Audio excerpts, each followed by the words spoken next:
I've been living in the same neighborhood in Austin, Texas for about 8 years now. It's one of those newer developments off Slaughter Lane, south side of the city, where all the houses look similar, but not quite identical. Two-story, beige or gray siding, two-car garage. I'm 34, work in IT support for a healthcare company downtown, making around $65,000 a year. The commute sucks, but the neighborhood is quiet and the mortgage is manageable at $1,850 a month. My house is at 2847 Copper Ridge Drive, a corner lot, which I thought was a good thing when I bought it. More yard space, only one neighbor to deal with on the side. But corner lots also mean you're more visible, more exposed. In October 2021, our neighborhood started a Facebook group. Nothing unusual about that. Every suburb in America has one. Ours was called Copper Ridge Community Watch. The description said it was for sharing information about suspicious activity, lost pets, recommendations for contractors, that kind of thing. The admin was someone named Patricia Vance, who lived on Copper Ridge Drive, but I'd never met her. I joined the group on October 3rd, mostly because everyone else on the street was in it, and I didn't want to be the one person who wasn't in the loop. Within a day, I had notifications every 10 minutes, people posting about everything. Someone's trash can was blocking the sidewalk. A coyote was spotted near the elementary school. Did anyone know a good plumber? Then on October 18th, Patricia posted something different. Alert. Suspicious vehicle spotted on Copper Ridge Drive, black sedan, tinted windows, Texas plates. Drove slowly past several houses between 9 p.m. and 10 p.m. last night. Could not identify driver. Everyone, please be vigilant and report any unusual activity. The post had a photo attached, grainy, taken through a window at night, showing a dark car parked under a streetlight.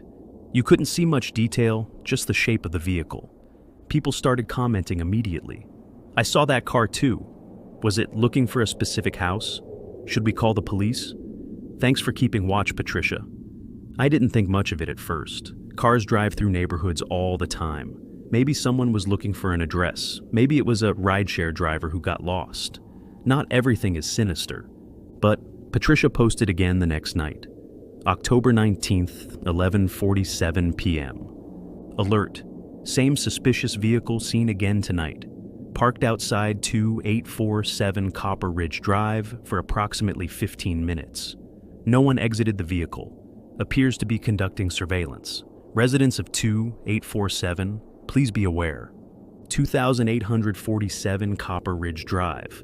That was my house. I looked out my front window. The street was empty. No black sedan, no cars at all, except my neighbors' vehicles parked in their driveways. I checked my Ring doorbell footage from the last 2 hours. Nothing. No cars had even driven past my house since 9:30 p.m., when my neighbor came home from work. I commented on Patricia's post. This is my address. I don't see any vehicle outside right now. Are you sure about the house number? She replied within seconds.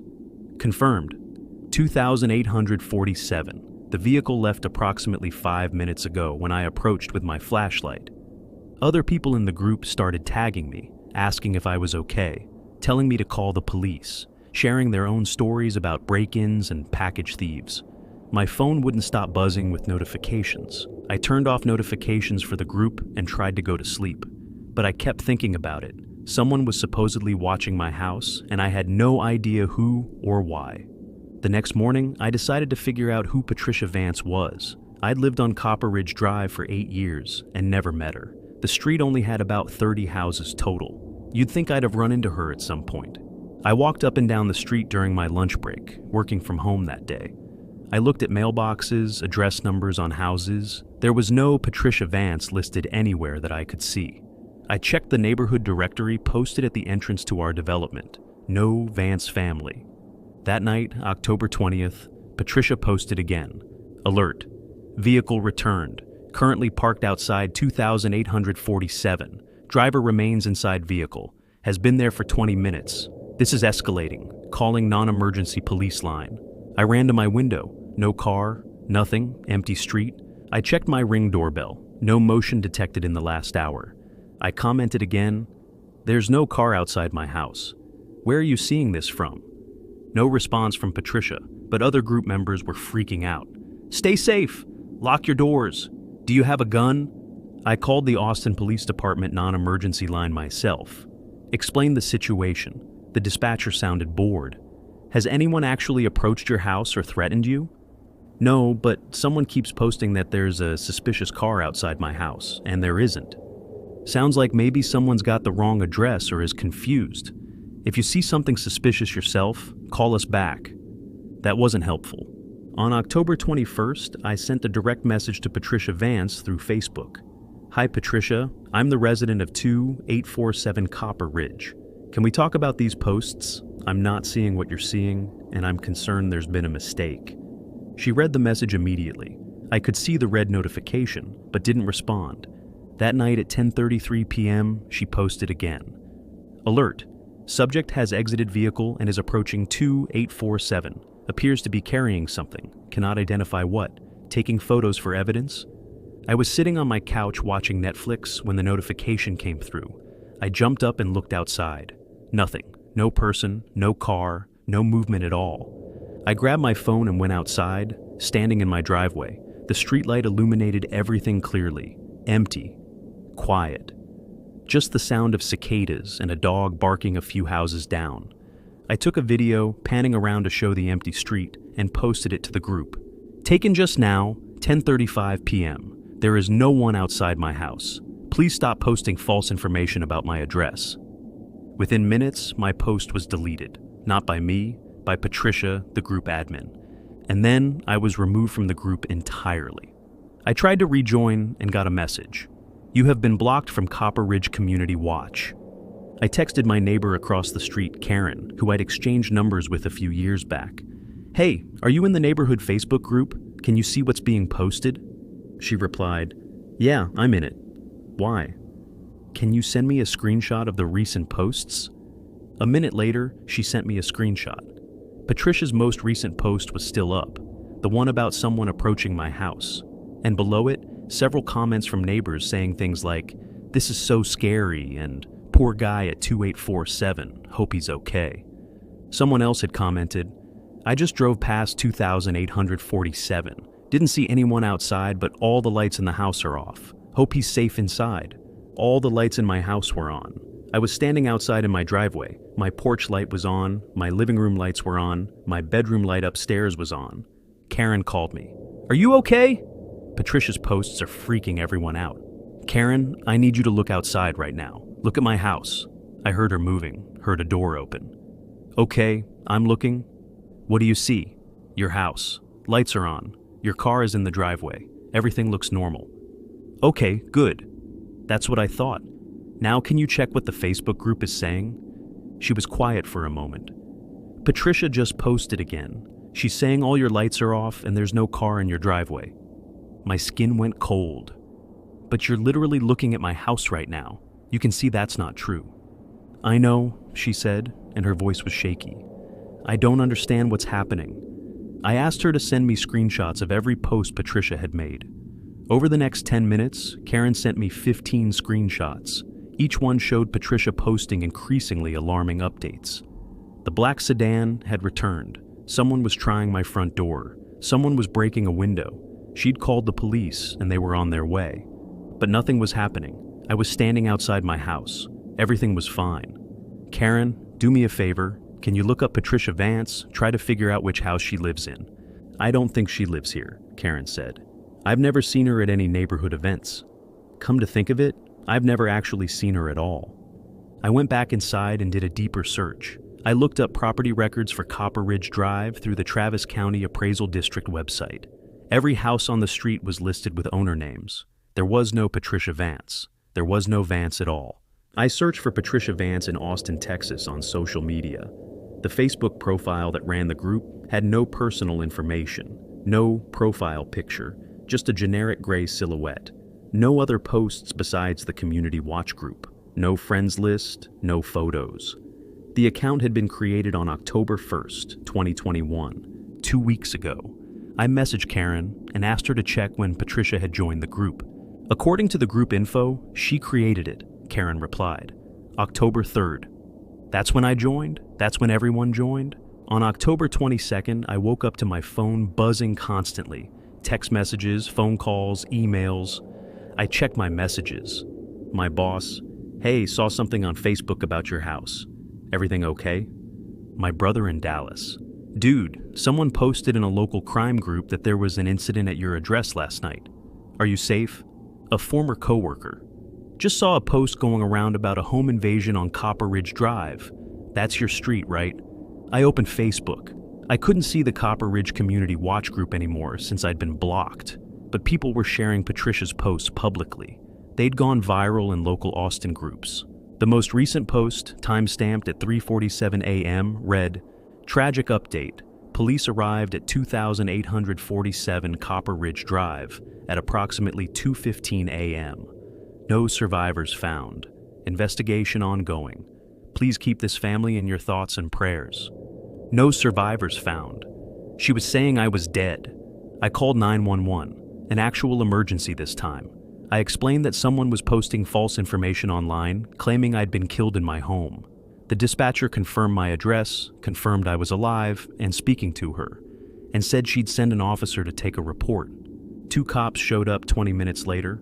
I showed them everything: the Facebook posts, the screenshots Karen had sent me, the property records showing no Patricia Vance existed in the neighborhood. "This is harassment," one officer said, taking notes. "Potentially stalking behavior. We'll open a case, see if we can track down who's behind the account." "Can you make her stop posting?" I asked. "We can request Facebook remove the posts and ban the account, but if she's tech savvy, she can just make a new one." They left. I sat in my living room, blinds closed, trying to process what was happening. My phone rang. Unknown number. I answered. Heavy breathing on the other end.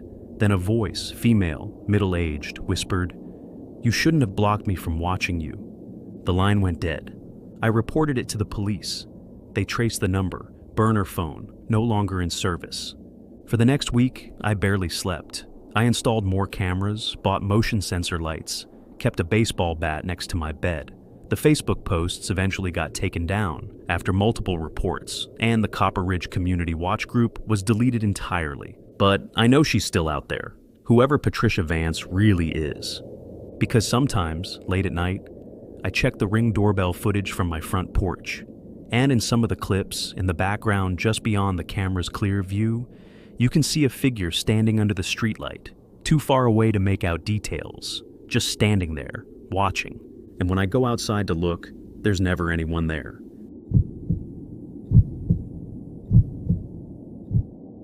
I'm a single dad, have been for 3 years since my ex-wife Rachel moved to Phoenix for a job opportunity and decided being a weekend parent was enough for her.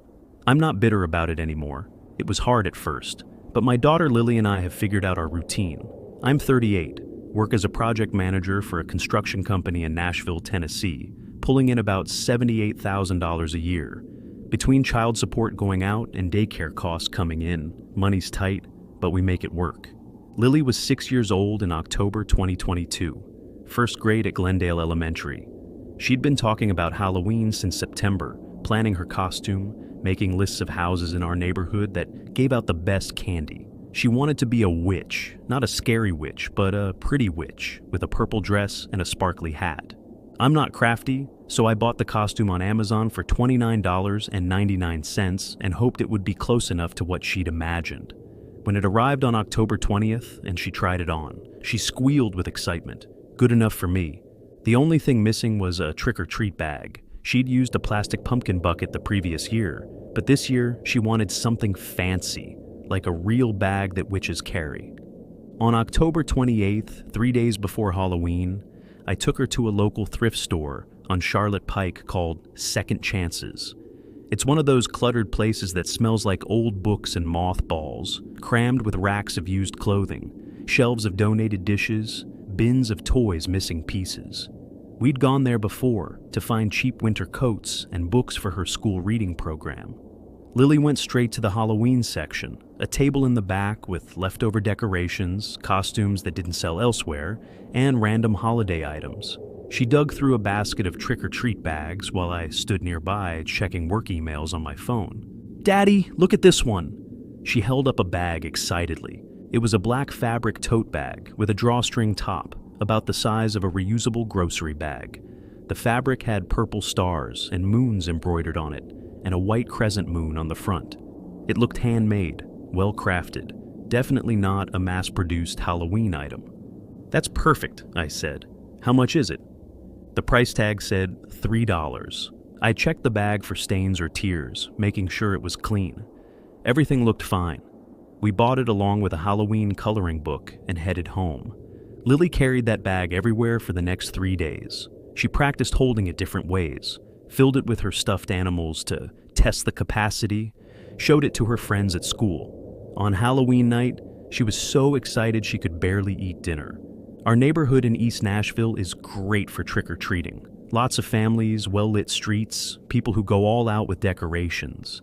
We started at 6:30 p.m., just as it was getting dark. Lily in her purple witch dress and sparkly hat, me in a hoodie and jeans carrying a flashlight. The first few houses went normally. "Trick or treat," candy in the bag. "Thank you." Move to the next house. Lily's bag filled up quickly. She was efficient.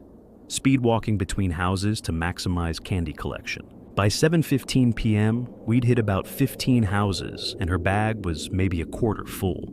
We turned onto Meridian Street, a block over from ours, where I knew several families went all out with decorations.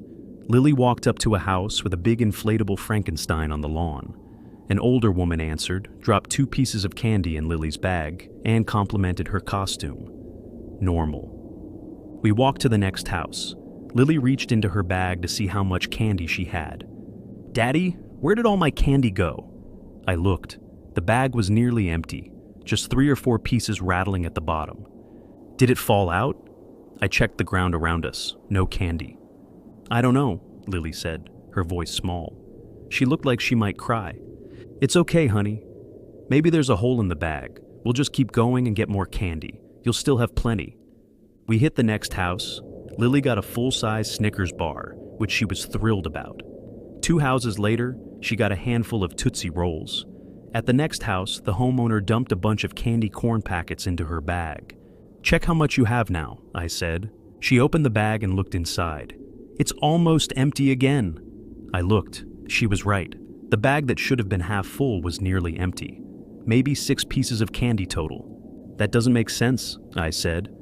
I lifted the bag, felt around inside, checked for holes. Nothing. The bag was intact. No tears, no openings except the drawstring top. "Is someone stealing my candy?" Lily asked, tears forming in her eyes. "No, sweetie. I don't know what's happening. Maybe we're just not noticing it falling out somehow."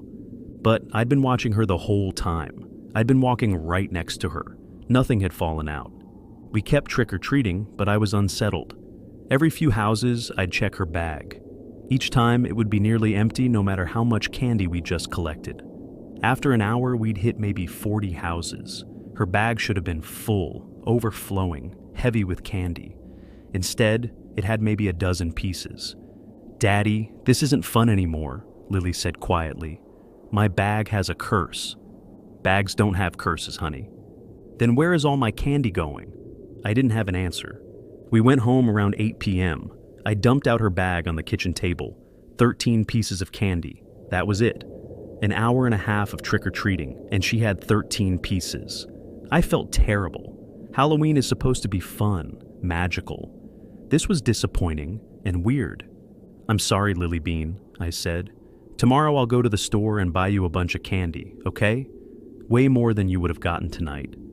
She nodded but didn't say anything. She went to bed early, still wearing her witch costume. I examined the bag more carefully, turned it inside out, checked every seam, looked for hidden pockets or openings. It was just a normal fabric bag, well-made, sturdy stitching, nothing unusual, except when I looked very closely at the inside lining, I noticed something.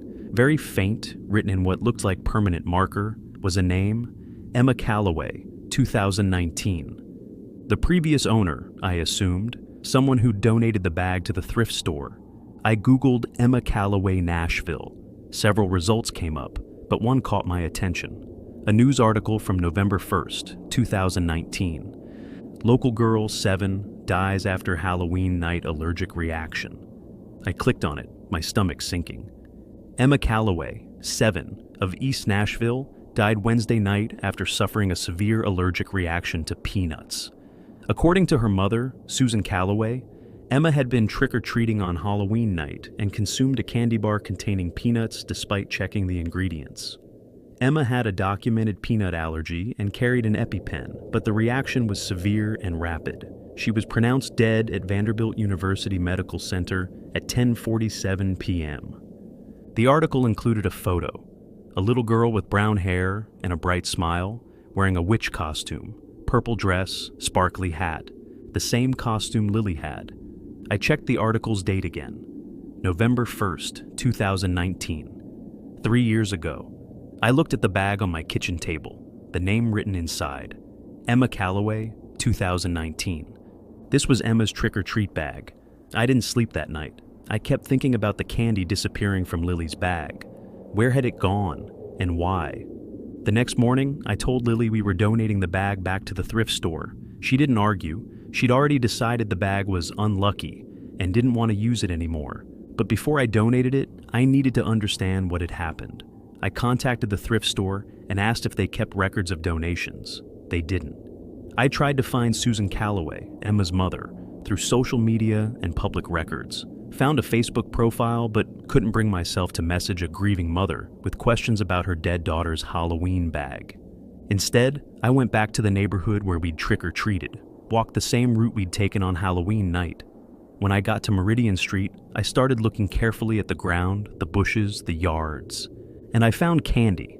Pieces of candy scattered in places Lily and I had walked. Snickers bars, Tootsie Rolls, candy corn packets. Brands I recognized from what she'd been given. But here's what didn't make sense. The candy wasn't just dropped randomly, it was placed. Set carefully on doorsteps, tucked into mailboxes, arranged in small piles near the curb, like someone had been redistributing it. I picked up one of the Snickers bars. It was the full-size one Lily had been so excited about. I recognized it because she'd shown it to me, and it had a small tear in the wrapper corner. At the next house, I found 3 pieces of candy lined up neatly on the porch railing. The house after that had 2 pieces tucked into the mailbox. Every house that had given Lily candy on Halloween night now had candy left, as if an offering, as if someone was returning it, or sharing it. I collected all the pieces I found, 27 in total, brought them home and laid them out on the kitchen table next to the 13 pieces Lily had managed to keep. 40 pieces. That seemed about right for an hour and a half of trick-or-treating. I never told Lily what I'd found. I threw the bag away, not donating it, not keeping it, just threw it in the outdoor trash bin and took it to the curb for pickup.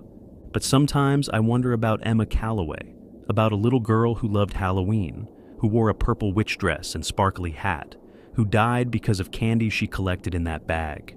And I wonder if, on Halloween night 2022, she was still trick-or-treating somehow, still collecting candy the only way she could now, borrowing my daughter's bag, taking the candy to the houses she remembered, sharing it the way kids do. I hope she got to enjoy Halloween one more time. I hope wherever she is, it's someplace where peanut allergies don't exist and every door has full-size candy bars. And I hope she's finally at peace.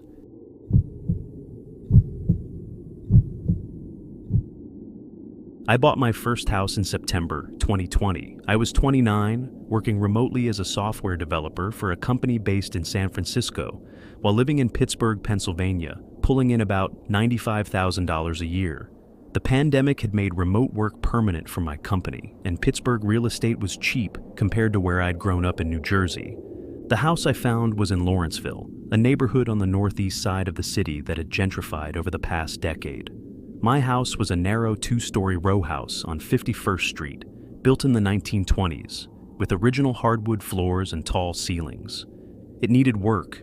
The kitchen was outdated. The bathroom was tiny. One of the bedrooms had water damage from an old leak, but it was structurally sound and in my price range at $180,000. I closed on September 22nd and spent the next month slowly moving in, doing minor repairs, painting walls.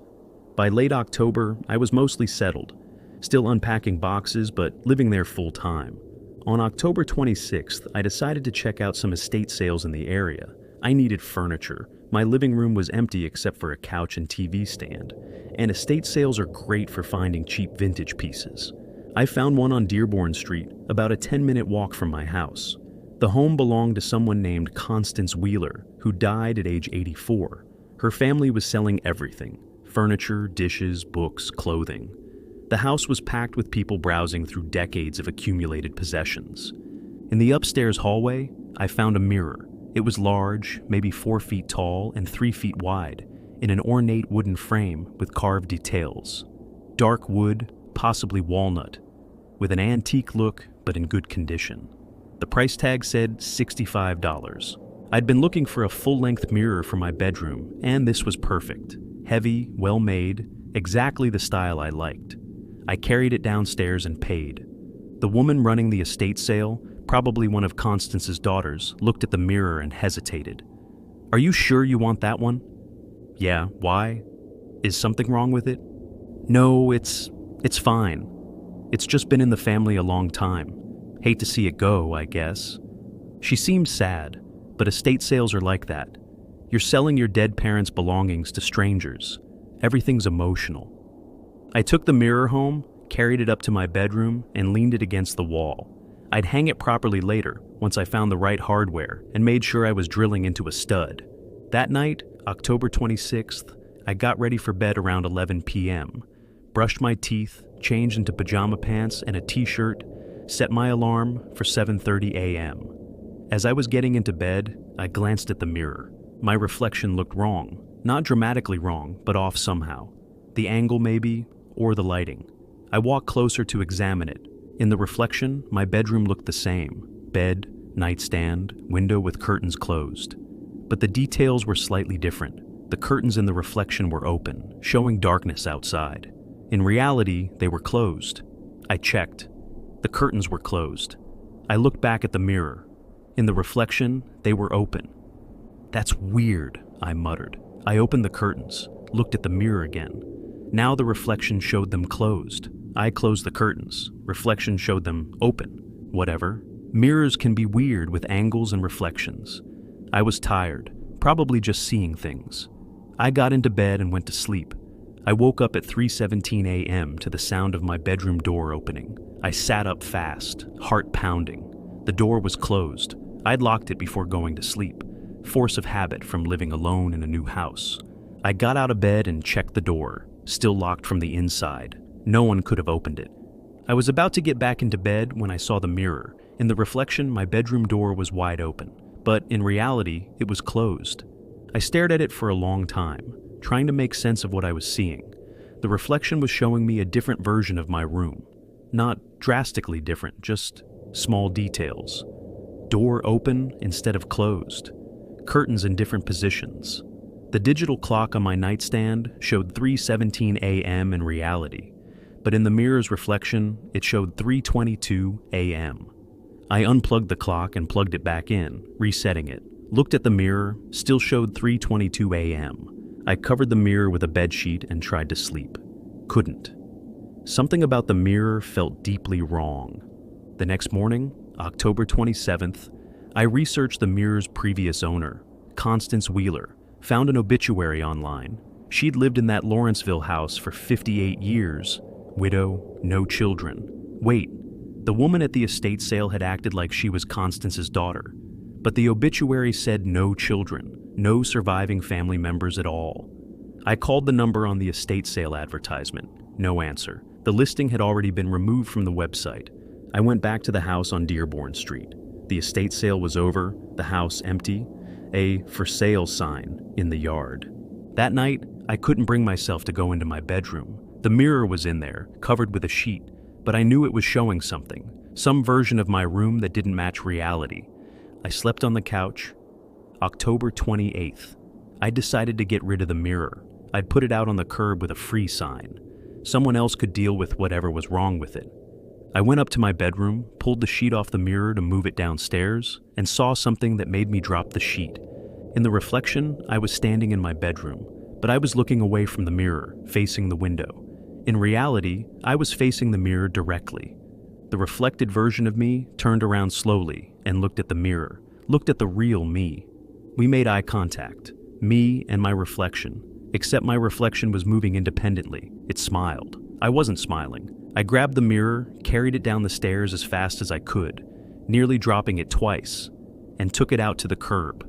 I didn't put a free sign on it. I just left it there and went back inside, locked the door, and tried to convince myself I'd imagined everything. The mirror sat on the curb for 2 days. People walked past it, glanced at it, kept walking. No one took it. On October 30th, I looked out my front window and the mirror was gone. Thank God. Someone had taken it. Not my problem anymore. I went upstairs to my bedroom that night, relieved, ready to finally sleep in my own bed without that thing in the room. The mirror was leaning against my bedroom wall, back in the same spot where I'd originally placed it. I ran downstairs, checked my front and back doors, both locked from the inside. No sign anyone had been in the house. No footprints, no disturbed items, nothing. The mirror had come back. I called a friend, Marcus, who lived in Bloomfield, told him the situation and asked if he'd help me get rid of it. He thought I was losing my mind, but he agreed to come over. We loaded the mirror into his pickup truck, drove out to a dumpster behind a strip mall in Garfield, and threw the mirror in. Watched it shatter at the bottom of the dumpster, glass breaking into hundreds of pieces. "There," Marcus said. "Problem solved." I stayed at his place that night, slept on his couch, couldn't bring myself to go home. The next morning, October 31st, Halloween, Marcus drove me back to my house. I walked up to my bedroom. The mirror was there, unbroken, leaning against the wall in the exact same spot. "That's impossible," Marcus said. He'd seen it shatter. We'd both seen it. I moved out of that house 2 weeks later, broke my lease, lost my deposit, didn't care. I rented an apartment in Shadyside and put the house on the market. The house sold in January 2021. The new owners, a young couple, seemed happy with it. I didn't mention the mirror. The realtor asked if I was leaving any furniture behind. I said no, take everything. But when I did the final walkthrough the day before closing, I went up to the bedroom one last time. The mirror was there. I left it, closed the door, signed the paperwork, handed over the keys. 6 months later, the house was back on the market. I saw the listing online. The description said recently renovated, but the price had dropped by $30,000. I called the realtor out of curiosity, asked what happened to the previous buyers. "They only lasted 4 months, she said. Said the house felt wrong, couldn't explain it, just knew they needed to leave." "Did they say anything specific?" She hesitated. The wife mentioned something about mirrors. Said she kept seeing things that weren't there. Her husband thought she was having a mental breakdown. They ended up divorcing over it. The house has sold 3 more times since then. Average length of ownership, 6 months. Each time, the price drops. It's currently listed at $115,000, well below market value for Lawrenceville. I still live in Pittsburgh, different neighborhood, different apartment. No mirrors in my bedroom except a small one above my dresser. Nothing full length, nothing antique. But sometimes I drive past that house on 51st Street, just to see if it's still there, if it's occupied, if there are lights on in the upstairs bedroom, and sometimes late at night when I can't sleep, I wonder about the mirror, about what it was showing, if it was displaying some parallel version of reality or something worse. A reality where my reflection had its own thoughts, its own intentions, where it could smile when I wasn't smiling, where it could come back no matter how many times I tried to destroy it. I wonder if it's still there, in that bedroom, showing the new owners things they shouldn't see, reflecting a world that doesn't quite match the one they're living in. And I wonder what would happen if someone looked into that mirror long enough, if they'd start to see the differences more clearly, if they'd start to question which version was real, the room they were standing in, or the room in the reflection, or if, eventually, the reflection would stop being a reflection at all, and step through.